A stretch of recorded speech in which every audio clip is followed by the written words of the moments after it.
Apocalipse capítulo 5. Vamos lá? Vamos abrir nossas Bíblias. O texto eu acho que vai estar ali também. Continuando na visão que João teve, começa no capítulo 4. Nós vamos até o capítulo 7, a segunda divisão do livro de Apocalipse que nós estamos analisando. Apocalipse capítulo 5, que diz assim: Vi, João falando, na mão direita daquele que estava sentado no trono, um livro escrito por dentro e por fora, de todo selado com 7 selos. Vi também um anjo forte que proclamava em grande voz: quem é digno de abrir o livro e de lhe desatar os selos? Ora, nem no céu, nem sobre a terra, nem debaixo da terra, ninguém podia abrir o livro, nem mesmo olhar para ele. E eu chorava muito, porque ninguém foi achado digno de abrir o livro, nem mesmo de olhar para ele. Todavia, um dos anciãos me disse: não chores, eis que o leão da tribo de Judá, a raiz de Davi, venceu para abrir o livro e os seus 7 selos. Então, vi no meio do trono e dos 4 seres viventes, e entre os anciãos, de pé, um cordeiro, como tendo sido morto. Ele tinha 7 chifres, bem como 7 olhos, que são os 7 Espíritos de Deus enviados por toda a terra. Veio, pois, e tomou o livro da mão direita daquele que estava sentado no trono, e quando tomou o livro, os 4 seres viventes e os 24 anciãos prostraram-se diante do cordeiro, tendo cada um deles uma harpa e taças de ouro cheias de incenso, que são as orações dos santos, e entoavam um novo cântico, dizendo: digno és de tomar o livro e de abrir-lhe os selos, porque foste morto e com o teu sangue compraste para Deus os que procedem de toda tribo, língua, povo e nação, e para o nosso Deus os constituíste reino e sacerdotes, e reinarão sobre toda a terra. Vi e ouvi uma voz de muitos anjos ao redor do trono, dos seres viventes e dos anciãos, cujo número era de milhões e milhares de milhares, proclamando em grande voz: digno é o cordeiro que foi morto de receber o poder e riqueza e sabedoria e força e honra e glória e louvor. Então ouvi que toda criatura que há no céu e sobre a terra, debaixo da terra e sobre o mar, e tudo que neles há, estava dizendo. Você pode ler comigo? Vamos lá no 3, a gente lê essa partezinha, o final do versículo 13, aí no 3 nós vamos todos juntos, 1, 2, 3, àquele que está sentado no trono e ao cordeiro, seja o louvor e a honra e a glória e o domínio pelos séculos dos séculos. Vamos o 14 também, todo mundo junto, bem forte, vamos lá? E os 4 seres viventes respondiam: amém. Também os anciãos prostraram-se e adoraram. Amém e amém. Vamos orar mais uma vez, em nome de Jesus. Vamos aproveitar até mesmo para pedir perdão pelos nossos pecados. Nós, durante muitos anos, achamos a confissão de pecados ou a penitência dentro da liturgia das igrejas históricas uma coisa muito mecânica, mas hoje nós tiramos isso. E nós nos esquecemos que de repente hoje nós acabamos pecando, falando alguma coisa, pensando, deixando algum sentimento ruim subir no nosso coração, de repente fazendo alguma coisa que não deveríamos ter feito, ou até mesmo deixando de fazer algo correto que deveríamos ter feito e nós não fizemos. Meus irmãos, vamos lembrar que a única coisa que de fato estraga o universo é o pecado, porque o diabo, Deus o tem sobre o seu governo, ele não pode fazer absolutamente nada que não seja primeiro pela permissão de Deus, e ele tem que pedir, ele tem que passar lá no trono de Deus e pedir para fazer alguma coisa com a gente. Mas a única coisa que de fato estraga, que atrapalha, diz a Bíblia, que levanta uma barreira entre nós e Deus, que impede o fluir da ação, do mover de Deus na nossa vida, é o pecado. Então nós vamos tirar esse momento para orar, pedir a Deus perdão pelos nossos pecados e mais uma vez pedir orientação do Senhor para a palavra dele nas nossas vidas, em nome de Jesus. Pai bendito, nessa hora nós mais uma vez levantamos nossas vozes ao Senhor para pedir perdão pelos nossos pecados, para clamar que o Senhor venha nos purificar pelo sangue do Cordeiro que foi morto, mas que vive e reina supremo e soberano sobre toda a história, como nós vamos ver aqui na exposição deste capítulo. Pedimos perdão, Jesus, lava-nos e que não haja nenhum impedimento nas nossas vidas para o fluir, para a ação do Senhor nas nossas vidas. E aproveitamos mais uma vez para agradecer por cada um que aqui está, que corajosa e valentemente se deslocou de casa. Muitos vieram direto do trabalho para cá, alguns ainda nem jantaram, nem fizeram uma refeição, mas aqui vieram, Deus, porque tem fome, sede da Tua palavra, porque valorizam a comunhão, são abençoados pelos louvores. Ó Deus, muito obrigado por cada um que aqui está, e continua, ó Deus, nós te pedimos, movendo no nosso coração, para que para a Tua honra e glória, a glória e o poder do Senhor seja manifesto através das nossas vidas, enquanto o Senhor cuida das nossas necessidades. Obrigado pelo Teu perdão, Jesus. Ó Espírito Santo de Deus, fala conosco, move nos nossos corações, mais uma vez nessa hora, que o Teu Espírito Santo, que o Senhor, ó Deus, que inspirou essa palavra, ilumine esse texto na nossa mente, no nosso coração, incendeia o Espírito Santo as nossas vidas, derrama do Senhor. Nós imploramos, nós clamamos pelo sangue de Jesus, um derramamento poderoso do Espírito do Senhor nas nossas vidas nessa hora, mais uma vez, em nome de Jesus, amém, amém. Na mensagem da quarta passada, nós vimos que no capítulo 4, Deus está no trono. Isso simboliza o governo soberano de Deus sobre toda a história e sobre todo este universo. E nós vimos também que esse governo de Deus é exercido juntamente com a igreja. Os 24 anciãos representam a igreja, tanto 12 patriarcas, as 12 tribos de Israel no Antigo Testamento, e os 12 apóstolos, que são o fundamento da igreja, conforme Efésios 2:20, que é a igreja então do Novo Testamento. Então toda a igreja, toda a história, todo o governo de Deus é feito e exercido também em conjunto com a igreja, comigo e com você, pela graça do nosso Deus. E o capítulo 5 vai falar sobre o desenvolvimento desse governo, o desenvolvimento da história, o desenrolar da história. É o tema deste capítulo. João continua tendo as suas visões, ainda está em êxtase, ainda está em espírito, e ele vai tendo essas visões. E o capítulo 5 trata então do desenvolvimento, do desenrolar da história. Há pelo menos duas visões humanistas da história. A primeira delas é a visão cíclica dos antigos gregos. O que é isso? Para os gregos antigos, a história é algo cíclico, ela se repete. No ad eternum, no ad infinitum, ela não para, ela se repete. Na verdade, para os gregos antigos, o que é o que foi, e o que foi também será. E por isso não há nenhuma esperança, porque a história vai se repetir. As coisas vão acontecer do mesmo jeito novamente. Essa é a primeira visão. A segunda visão é a visão do existencialismo ateu, e esse diz que a história é uma sucessão de fatos sem sentidos. Não há um plano, não há um propósito definido, e por isso não há também esperança. O que resta é o desespero. Tudo é válido porque não tem sentido nenhum na história. E é bem verdade, gente, que quando nós olhamos para os nossos dias, quando nós olhamos para o nosso país, quando nós olhamos para o nosso mundo e as barbaridades e os absurdos que nós temos visto, nós somos de fato tentados a encarar a história dessas duas maneiras. É tentador achar que a história se repete e que ela não tem sentido.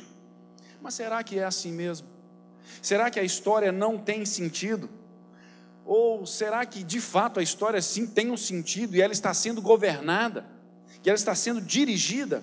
É exatamente isso que o capítulo 5 de Apocalipse nos apresenta, que Deus desenvolve e desenrola a história, e a história segue exatamente do jeito como ela foi planejada pelo Senhor lá nos tempos eternos, se nós podemos falar assim. Então, quais são as verdades sobre o desenrolar da história que Apocalipse capítulo 5 nos apresenta. São 3, e nós vamos começar falando em primeiro lugar sobre o fato de que a história tem um dono. Nós vemos isso do versículo 1 ao versículo 4.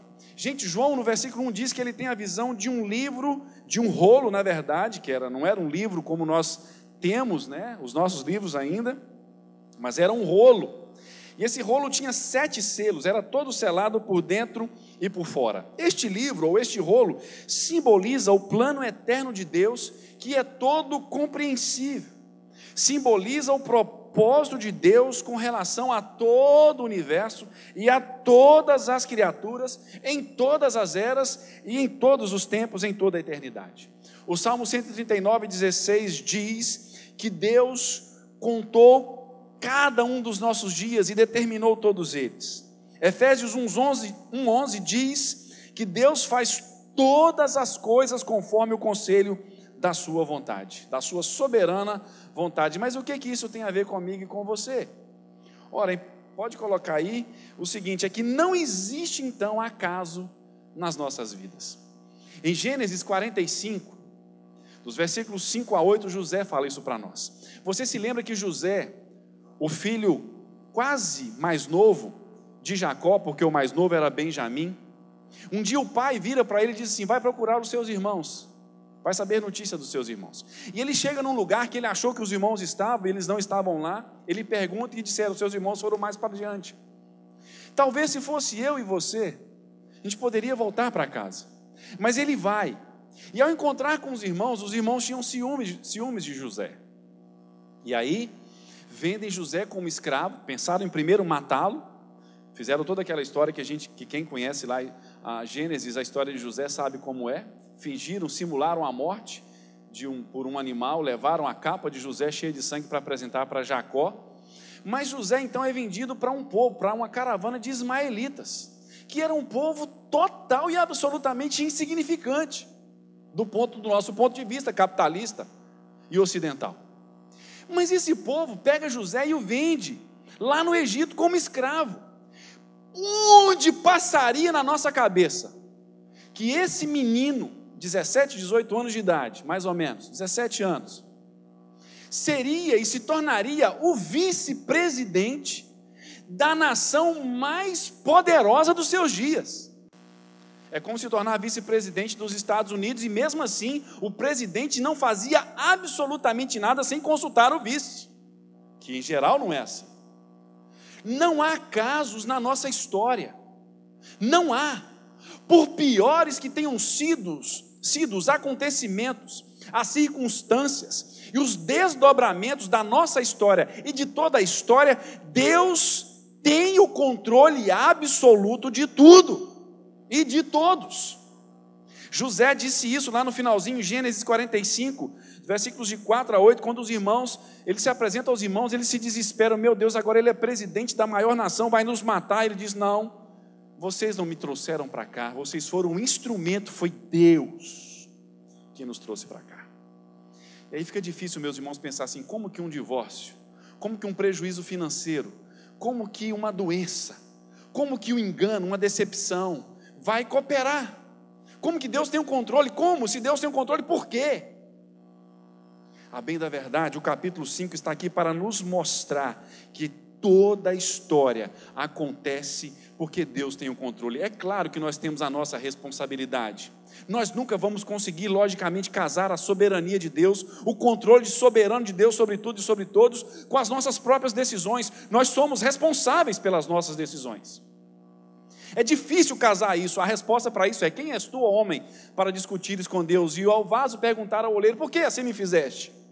Nós não temos condições de entrar nesse conselho eterno de Deus, mas o fato é que, mesmo sendo responsável por cada um dos meus atos, Deus ainda assim tem o controle de todos os acontecimentos da nossa história e de toda a história. É duro, meus irmãos, ver o Estado Islâmico cortando a cabeça dos nossos irmãos. É de questionar às vezes em lágrimas o nosso Deus, mas tudo está acontecendo porque Deus tem o livro selado nas suas mãos. Nós temos que entender isso e aceitar esse fato. E esse fato desse livro ser selado, gente, significava que ele precisava ser aberto. Esses selos tinham que ser retirados, os selos que lacravam esse rolo tinham que ser tirados. A história tem que ser desenvolvida. E o fato da história ser desenvolvida não é só a ideia de ser revelado o que acontece, mas é de fato também que tudo o que acontece tem que acontecer na história. E Jesus, então, é o responsável por isso. A história tem esse dono. E enquanto ali no versículo 4, nós vemos aí que João chorava copiosamente porque um anjo proclama e pergunta quem em todo o universo era digno de abrir esses livros, ou seja, de fazer a história acontecer. Ninguém consegue fazer isso, porque ninguém tem o controle da história nas suas próprias mãos. Nós não temos. Por mais que a gente ache que tem, é por isso que é muito complicado. Eu não gosto, sinceramente não gosto de ouvir pessoas dizendo assim, eu cheguei até aqui porque eu fiz isso, assim assado, não precisei de ninguém. Mentiroso também, né? Não acho legal, porque a nossa história se desenvolve pela graça e pela misericórdia de Deus, plena e totalmente, porque ninguém tem o controle da história, nenhuma criatura, nem nos céus, nenhum anjo, nada, tanto que é um anjo que pergunta. E aí quando João vê que ninguém era digno de abrir esse livro, João então chora. E chora por quê? Porque se o livro permanecesse fechado, o plano de Deus para a salvação não seria executado e a raça humana seria para sempre condenada. William Hendrickson até lembra que se o livro não fosse aberto, não haveria proteção para os filhos de Deus nas provações, não haveria julgamentos sobre o mundo que persegue a igreja e o evangelho do nosso Senhor Jesus Cristo. Se o livro não fosse aberto, não haveria triunfo para os crentes, e não haveria novo céu e nova terra nos quais habita justiça.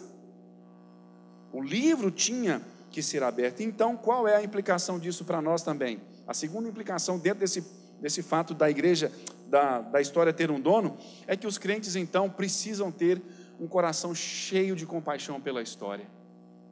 Apesar da história ter um dono, dela ser controlada por esse dono, isso não quer dizer que a gente não tenha que fazer a nossa parte, não quer dizer que a gente não tenha que batalhar e tentar fazer alguma coisa que seja importante.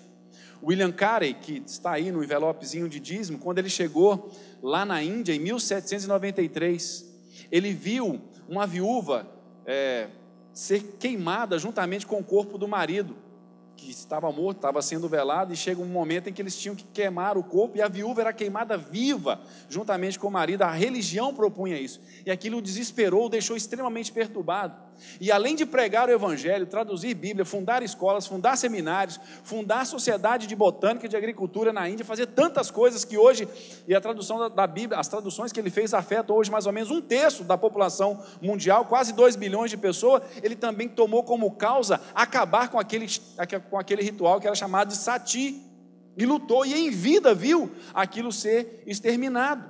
Ou seja, se Deus é o dono da história, eu e você podemos sim ter compaixão pela história e tentar fazer essa história ser melhor.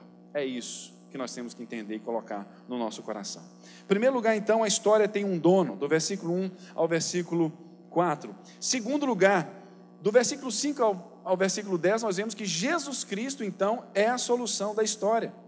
O versículo 5 começa dizendo aí que um dos anciãos diz para João: não chores, porque o leão da tribo de Judá, a raiz de Davi, venceu para abrir o livro e os seus 7 selos. É interessante porque é um dos anciãos, e um dos anciãos representa a igreja. A igreja então tem esse papel de consolo. Se a igreja parar de consolar o mundo, se nós como cristãos, numa fila de banco, entrarmos na onda de murmuração daquela fila, meus irmãos, a esperança virá de onde para o coração das pessoas? Porque é um dos anciãos, não é um dos 4 seres viventes. Vocês se lembram que os 4 seres viventes representam o mundo de anjos, mas é um membro da igreja que vai lá e consola o apóstolo João. E o que isso tem a ver comigo e com você? Qual a implicação disso? A implicação disso é que para o crente o sofrimento nunca é inútil, nunca. O apóstolo Paulo diz lá na segunda carta aos Coríntios, no capítulo 1, do versículo 3 ao versículo 11, que ele tinha passado por uma tribulação tão grande que ele quase desesperou da própria vida, quase perdeu, quase renunciou toda a esperança.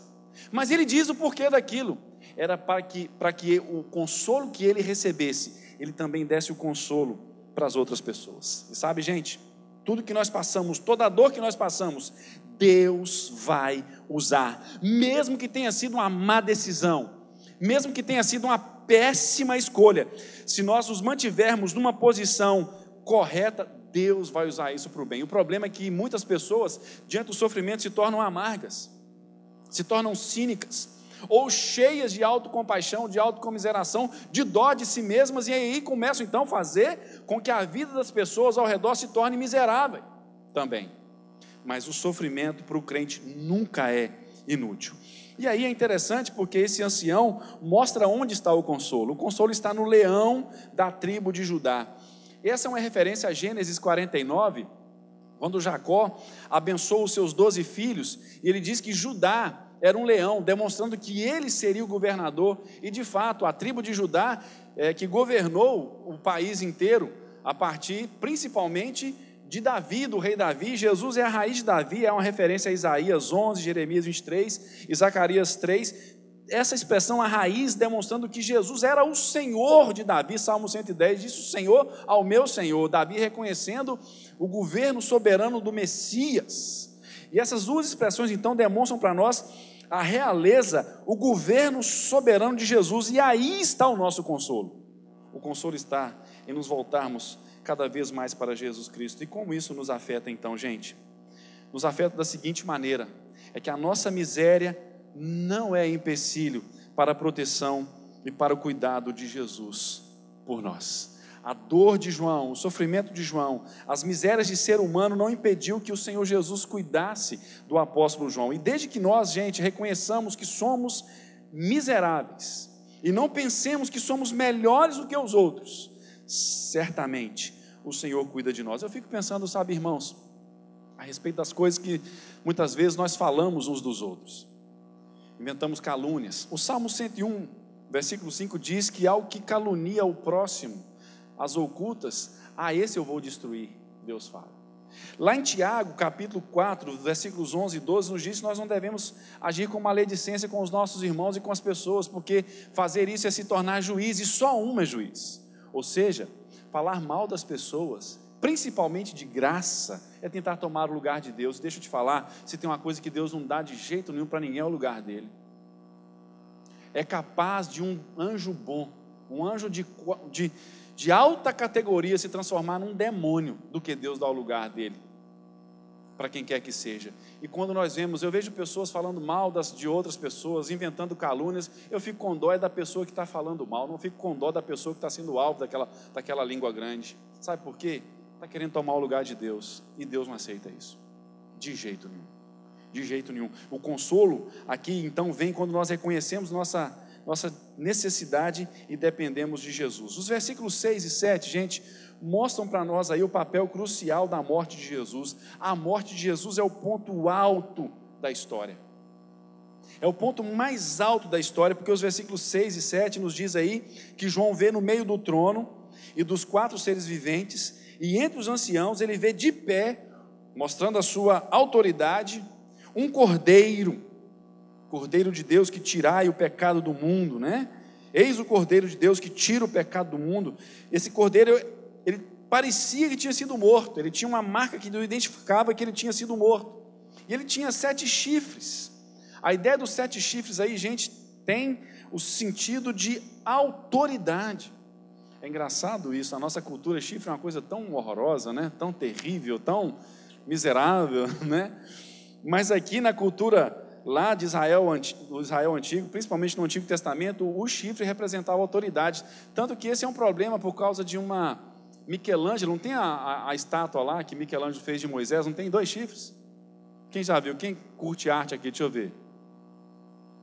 Uns 2, 3 gatos pingados, aleluia, né? Que eu acho engraçado também, como é que você chega diante de uma escultura e fica olhando, curtindo aquilo, né? Quadro, né? O Henry Noy escreveu um livro baseado num quadro, né? A volta do filho pródigo. só baseado num quadro, mas é isso, ali foi a questão de uma variante da Vulgata Latina, que Jerônimo deveria ter traduzido por autoridade e colocou chifre mesmo, porque no hebraico estava chifre para Moisés, mas não que Moisés fosse chifrudo, né? Mas o chifre representava, na verdade, parece-nos a história, que ele, né, a mulher cuxita lá, não é verdade? Mas o chifre representa isso, o cordeiro tinha 7 chifres, demonstrando então a totalidade, a completude, a perfeição da autoridade que Jesus exerce na história. Esse cordeiro foi morto, tinha autoridade para resolver a situação da morte, da salvação e desenrolar a história. E aqui a gente vê uma coisa, gente, a história só está de pé por causa da morte de Jesus, por causa da salvação, da história da salvação. Gente, se não fosse a igreja, esse mundo já estaria muito pior, muito pior. E aí nós pensamos aqui o seguinte, os 7 olhos que representa aí também a capacidade do Espírito Santo de ver todas as coisas. Jesus não é enganado por nada, nem por ninguém. Não adianta dizer, mas eu não sabia, foi sem querer. Deus sabe quando foi sem querer. Deus sabe quando não foi sem querer, porque Jesus tem os 7 olhos que representam a plenitude dele ver cada uma das nossas motivações. Mas o que isso nos ensina? O que isso nos ensina? A autoridade de Jesus, a morte de Jesus para a nossa salvação.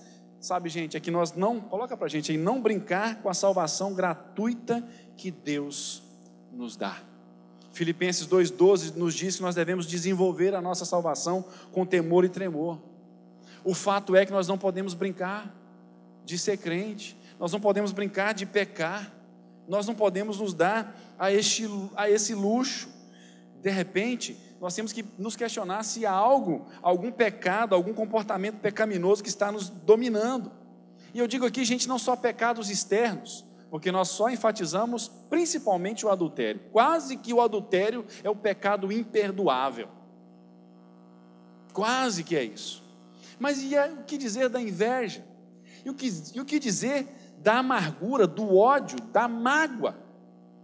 Que muitas pessoas cultivam no seu coração, são duras, são pessoas difíceis no trato, porque guardam amarguras no seu coração, são pecados que precisam ser abandonados. E diz aí, nesses versículos 6 e 7, no 7 agora, que Jesus vem, o Cordeiro vem, por causa de sua morte, a sua morte o credencia como aquele que pode pegar o livro. Ele toma o livro da mão direita, da mão da força, da mão da autoridade do Pai.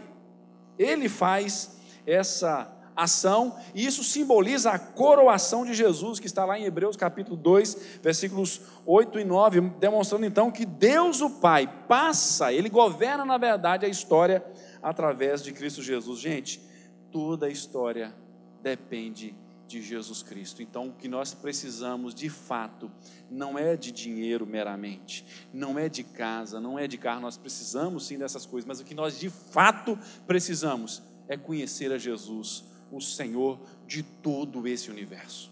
Nós não estamos aqui brincando de culto nem de reunião. Essa igreja está aberta para proclamar o conhecimento de Jesus, porque isso é a salvação. É isso que nós temos que fazer. Terceira verdade, para a gente encerrar. Então, sobre o desenrolar da história, ela tem um dono, é Jesus, que então é a solução para a história. E terceiro, nós podemos então, gente, contribuir na história através da oração e da adoração. No versículo 8 continua a visão de João, quando então o Cordeiro toma o livro, e os 4 seres viventes e os 24 anciãos se prostram então diante do Cordeiro. E esses anciãos tinham, cada um deles, uma harpa representando a adoração e taças de ouro cheias de incenso. O incenso era colocado no tabernáculo para tirar o odor dos sacrifícios dos animais que eram realizados dentro do tabernáculo. E o incenso era para tirar o cheiro ruim da fumaça que era de terem sido queimados ali aqueles sacrifícios. E isso representa a história. Gente, já que Deus está no trono, o pastor Simon tem uma mensagem muito legal no capítulo 5 de Apocalipse também. Da ontem falava com ele sobre isso, falei, pastor, algumas coisas eu peguei de você, mas Eu já quero te dizer que o crédito lá, da parte é sua, pode ficar tranquila, né? Não, pode ficar sossegado. Não vou te copiar caladinho, não, pode ficar sossegado. Mas ele fala isso, que porque Deus está no trono e controla a história, compensa orar. Compensa nós falarmos com Deus. E é essa a contribuição da igreja. Porque essa taça de ouro cheia de incenso, daí a interpretação para nós no Apocalipse, são as nossas orações. A oração faz a história acontecer. Não é meramente a oração, que nós vamos entender isso aqui, mas na verdade, a oração é o reflexo do que acontece nos céus, e aí vai acontecer na terra. Eu gosto de usar esse exemplo, porque ele é bem claro, bem conhecido, é Daniel capítulo 9, quando ele lê Jeremias 29, e lá em Jeremias 29 diz que o cativeiro babilônico duraria 70 anos, e Daniel lá no cativeiro entende que faz as contas, usou o bom senso, usou a mente. O Espírito Santo trabalha na mente, trabalha na nossa mente, nós temos que entender isso no bom senso. Ele entendeu, opa, está terminando. O que Daniel fez? Ao invés de ficar sossegado e tranquilo, não, Daniel foi orar, ele foi confessar os pecados dele, dos pais dele, das gerações, e foi clamar a Deus, foi orar, e aí o cativeiro acabou mesmo. Tem um fato da história também no século XVI, é o fato conhecido como a Invencível Armada. O rei Filipe II da Espanha, rei da Espanha, mandou 130 navios contra a Inglaterra, ocupados por 58 mil homens. E uma das razões dessa Invencível Armada atacar a Inglaterra era acabar com a causa reformada na Inglaterra também, que vocês se lembram que a data limite da reforma é 1517, chega na Inglaterra 1550, que é a questão lá do rei, um pouco antes do Henrique VIII, aquela questão de Ana Bolena, a igreja da Inglaterra, os ingleses rompem com a igreja romana, e a causa reformada ganha chão na Inglaterra, e a Espanha tenta, como um reduto, né, de resistência, tenta acabar com a Inglaterra, tomar a Inglaterra, e uma das razões era a fé reformada, a fé protestante. Mas diz que a rainha Elizabeth, mulher de Deus, crente, de verdade, essa mulher protegeu os puritanos, protegeu os reformadores, e ela convocou a igreja para dias de jejum e oração, e eles oraram. E quando a Invencível Armada chegou com seus 130 navios e seus 58 mil homens, diz que quando começaram a chegar na costa da Inglaterra, começou a soprar um vento, começou a ter uma tempestade, que os navios se chocavam uns com os outros, e poucos navios voltaram para a Espanha, e nem todos os 58 mil homens voltaram para a Espanha. E o rei Filipe ficou doido, dizia assim: gente, eu mandei vocês para lá para brigar com gente, não era para brigar com o vento, não. Mas o que foi? A oração do povo de Deus. E o que isso tem a ver conosco? Com uma frase de Blaise Pascal, ele diz o seguinte, que a oração é Deus nos dando o privilégio da causalidade. Quando nós começamos a orar, realmente algo vai acontecer. Não, gente, porque a oração tem poder.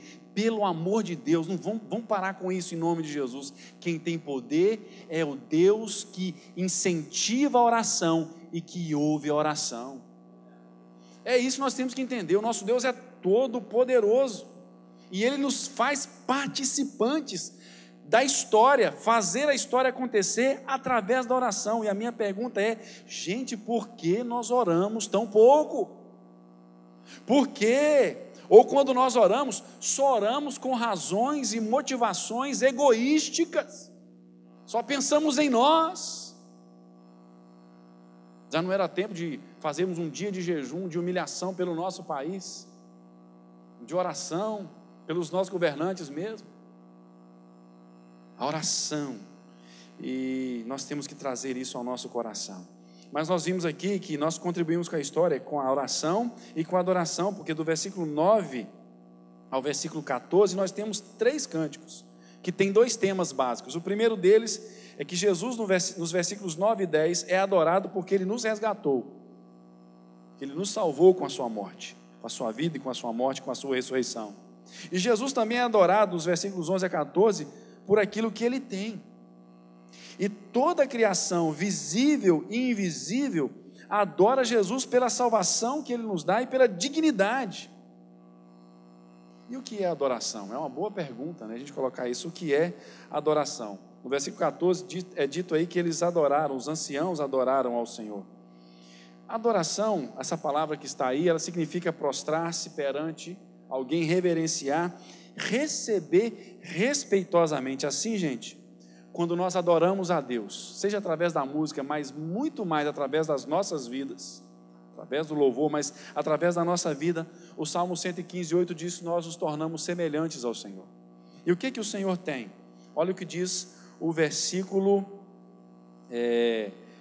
13, que diz assim: aquele que está sentado no trono e ao Cordeiro seja o louvor e a honra e a glória e o domínio pelos séculos dos séculos. Olha o 12: digno é o Cordeiro que foi morto de receber o poder e riqueza e sabedoria e força e honra e glória e louvor.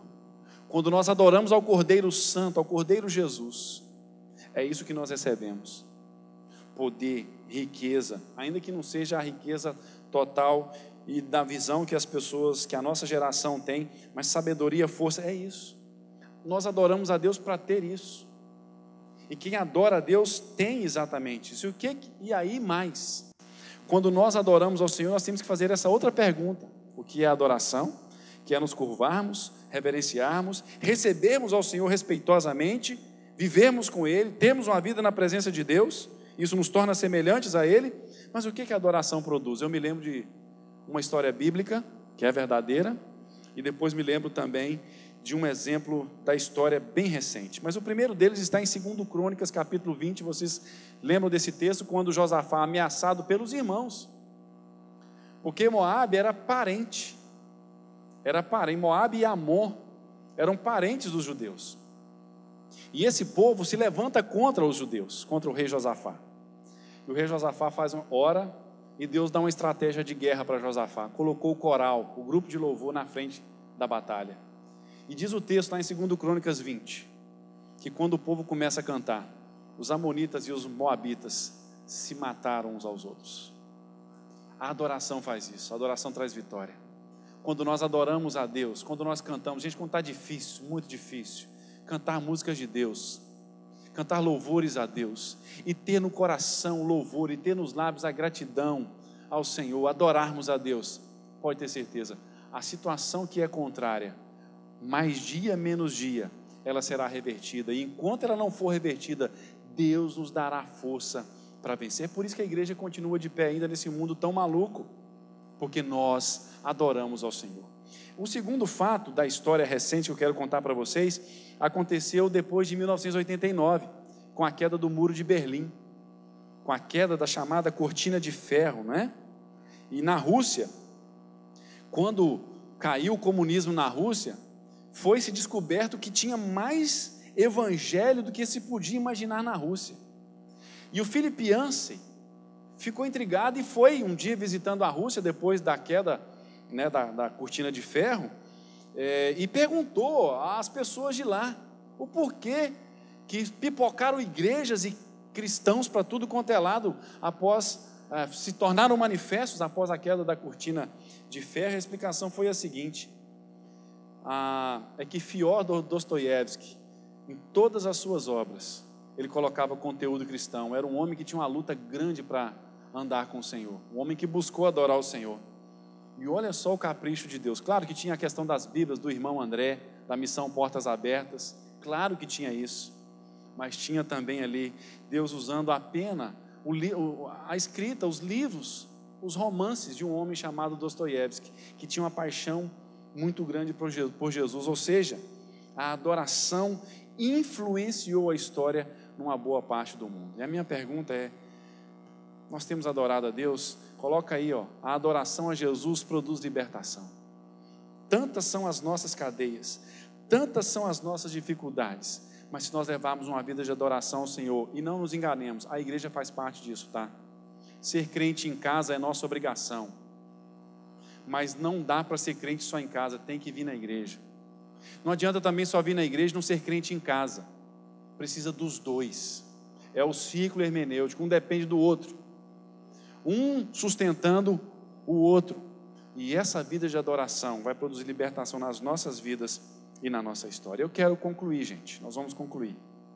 Tem um hino que se chama Direção Divina.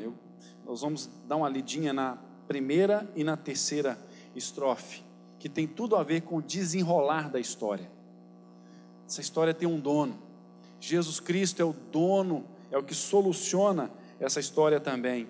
E nós, como igreja de Jesus, como filhos de Deus, podemos contribuir para essa história ser desenvolvida através das nossas orações e através da nossa adoração. Então a gente pode orar sim pelos nossos governantes, ao invés de só xingar, de falar mal na fila do banco ou em algum lugar, nós podemos e devemos orar pela história, orar pelo nosso país, porque faz diferença.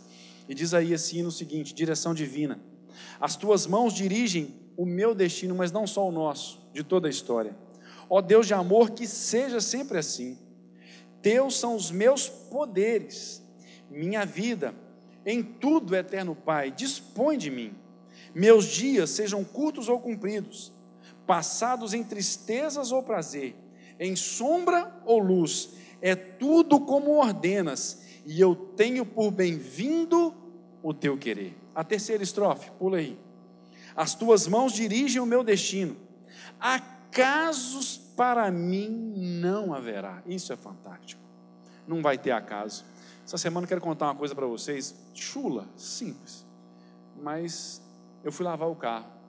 Ai, coisa boa lavar o carro, a gente fica animado com o carro de novo, né? Carro limpinho parece zero, não é bom? Dá aquela sensação assim, ó, parece zero. Fui buscar o carro, aí o dono do Lava Jato me mostrou uma tragédia, uma desgraceira. Eu nunca deixo esse carro debaixo de árvore. Sexta-feira passada eu deixei aqui. E dois irmãos, como diz o São Francisco de Assis, né? Que ele falava do irmão Sol, da irmã Lua. Dois irmãos passarinhos, que eu não sei quais são, fizeram a obra deles, uma do lado de cá do capô, outra do lado de cá. E o homem falou assim: eu esfreguei isso tudo quanto é jeito. E não saiu, está duas manchonas lá no capô. Estou até com medo de levar no lanterneiro. Ele fala que tem que pintar o capô inteiro. Como que pinta o capô inteiro em fevereiro? Com IPVA, com um monte de coisa para fazer, não é verdade? E eu fiquei assim, com aquela gratidão comigo mesmo, sabe? Eu estava igual o João Gordo, burro, né? De ter deixado o carro debaixo lá da árvore. Eu sei que não pode, não é verdade? Mas não é acaso. Acasos para mim não haverá. Nós temos que entender isso. Ainda bem que é só uma obra de passarinho, duas na verdade, né? Deve ter sido um casal, né? Eles deviam estar namorando, ficaram empolgados né?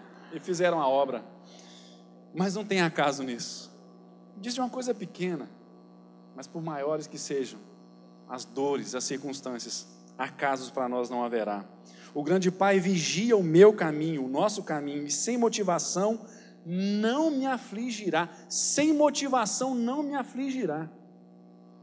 Eu tenho em seu poder constante amparo, forte é seu braço, imenso o seu amor, e em breve, entrando na cidade eterna, eu louvarei meu guia e meu Salvador.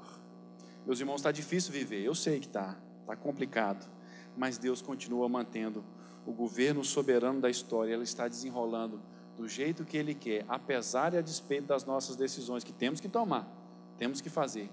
Mas o Senhor está controlando a história, e o Cordeiro foi morto por mim e por você. E diz Romanos capítulo 8, que absolutamente nada, nem anjos, nem principados, nem poderes, nem altura, nem profundidade, nem a morte, nem a vida, absolutamente nada nos separa do amor desse Cordeiro que foi morto e que vive pelos séculos dos séculos. Que Deus nos abençoe. Amém e amém. Glória a Deus.